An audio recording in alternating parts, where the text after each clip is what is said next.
Hi there and welcome back.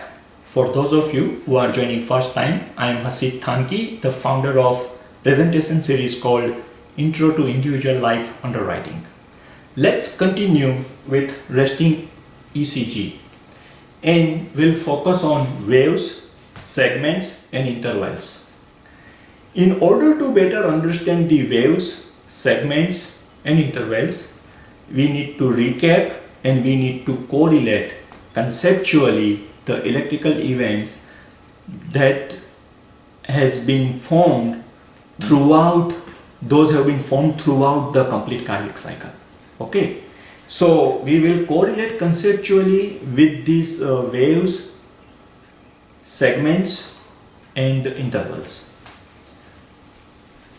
So let me draw here.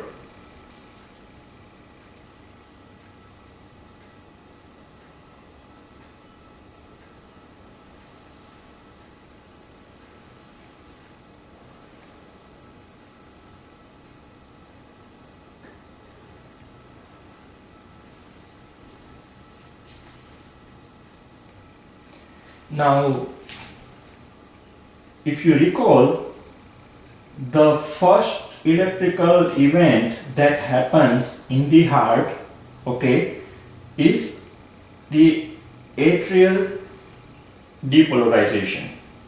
So that is P wave. So this represents P wave. Now this isoelectric line, the PR segment, is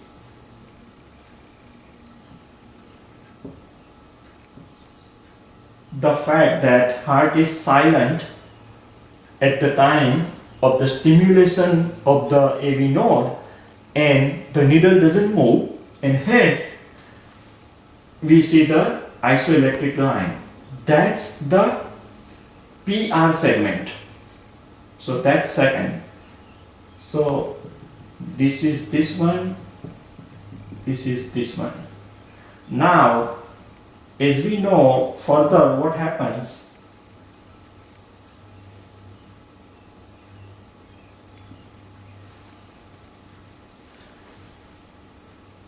the septum of the ventricle gets depolarized. That generates the Q wave. Okay, then what happens?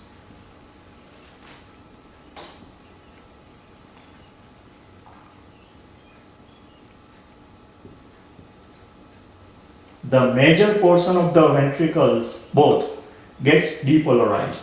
So it generates the positive. This is Q wave. This portion is R wave. Okay,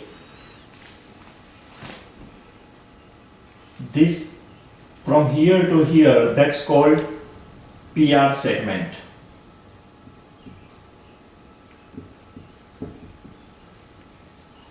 This is P, this is PR segment, this is Q wave, this is R wave, and then as we know, then what happens is this.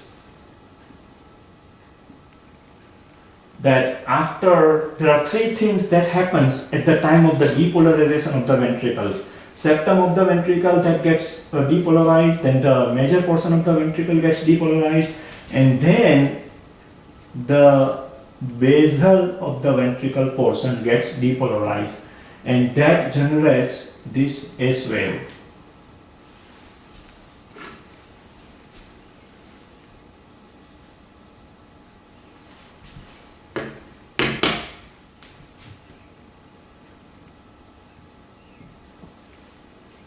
Okay, so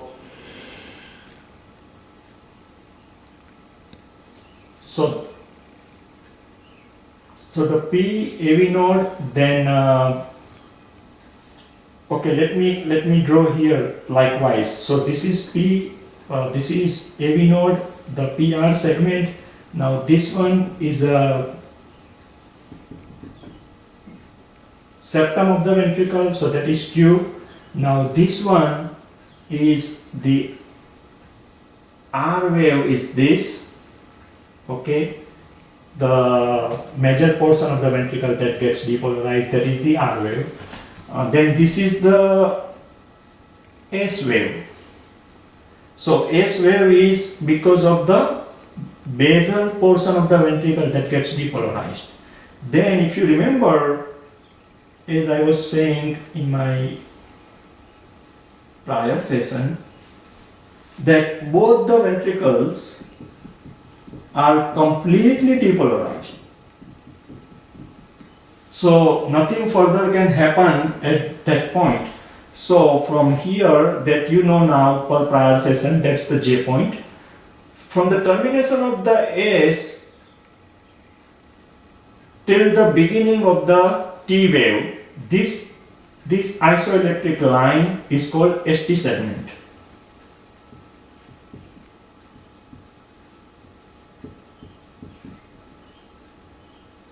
Okay, and this is also called, as we know now, it's called Plato phase.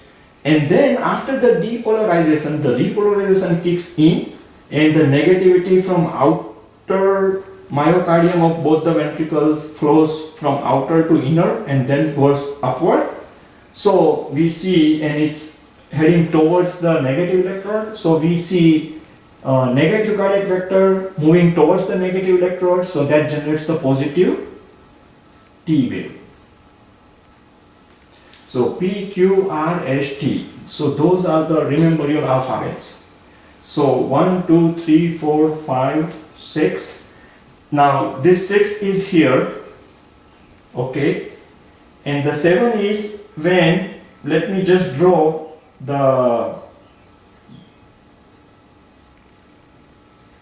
just the two ventricles. So because of this negativity that flows from outward to inward,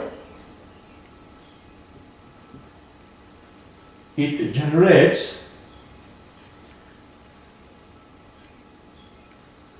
the vector like this that has a negative, that is a negative vector and is headed towards the negative electrodes. So that leads to the positive deflection on the ECG paper called T wave.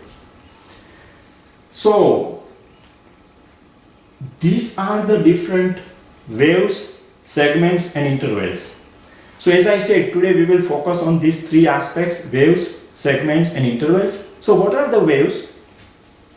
So if you remember, for prior session we were looking at the electric meter and the needle. If it goes up and down, it can generate positive, negative, or if remains neutral, the straight line. So let's take one by one. So the waves, what are the waves? The waves are the needle movement. The needle movement that takes place, and as a result, we see the positive deflection on the ECG paper and or the negative deflection on the ECG paper. So you may see this, how many waves? So you may have a P waves, you may have positive P waves, you have a negative Q waves, you have positive R waves, you have negative S waves, and you have positive T waves. So these are all waves. Okay. In a complete cardiac cycle, you will see P, Q, R, S, T. These are the waves, either positive or negative. Now, so these are the waves. What are the segments? Segments are, as I was saying before, the isoelectric line here and here, where this is the one where heart whispers, the AV node is silent or doesn't recognize any movement on the needle. So the paper underneath moves and the ECG or tracings would appear like a straight line. So that happens because of the AV node being silent, or just whisper, so to speak, or we can say the heart is silent. So that is called PR segment. Now you must know, and then I'll come into the interval later. Let's just finish the segment part first. So these are the waves. These are the waves. PQRST are the waves. PR is a segment. So from here to here, that is called the PR segment.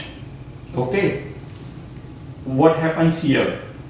Now, likewise, when both the ventricles are completely depolarized, the ventricles are both fully depolarized, and what we call a plateau phase, that is the point of the beginning of ST segment, that is J point, where the S waves ends and before the T wave starts. So this isoelectric line is called ST segment.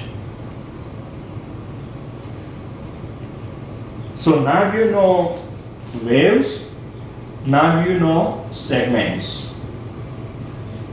So we can have a PR segment, we can have ST segment. What about the intervals? Now intervals, we can have, intervals are the combo of waves plus the segment, or there could be a combination of multiple waves. So in this complete cardiac cycle, you can have PR interval,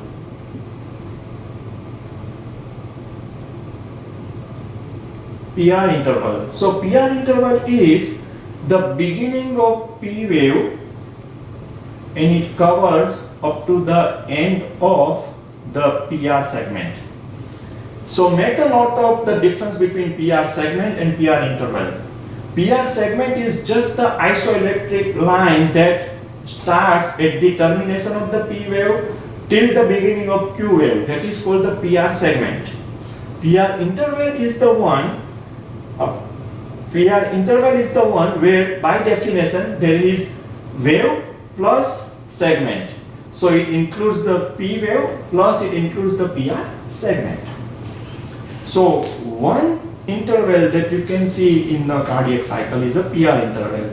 Likewise, you can have another interval called QRS interval.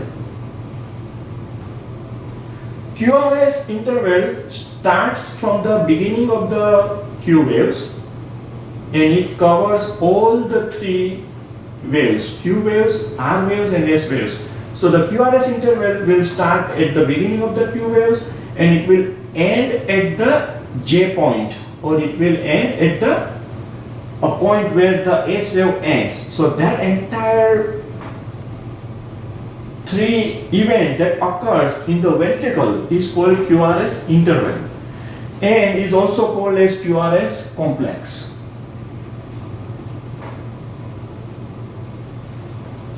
Now you can have another interval in this cardiac cycle and that is called QT interval. QT interval covers the depolarization of the entire ventricle, both ventricles. So it starts with the septum of the ventricle gets depolarized, so that is the beginning of the Q wave, and it goes up to the termination of the T wave.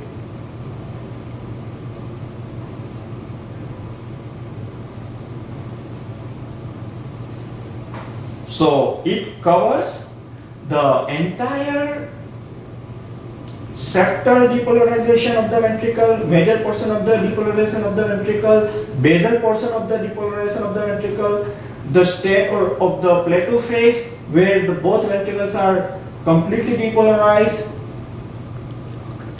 and then the acute phase of the repolarization of the ventricle starts and where it ends.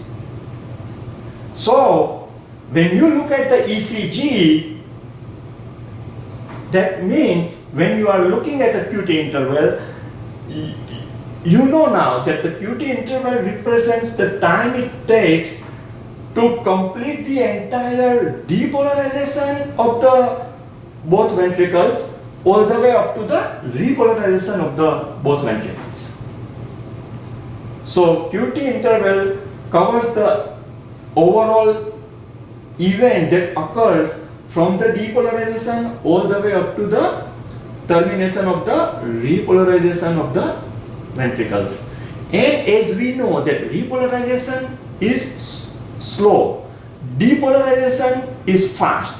So as we have discussed in the past that atrial repolarization is masked by the ventricle depolarization, and hence we don't see the atrial repolarization on the ECG complete cycle. Make sense? Okay, let's take a break here, and when we meet again we will look into the timing and duration of these waves, segments and intervals. Take care.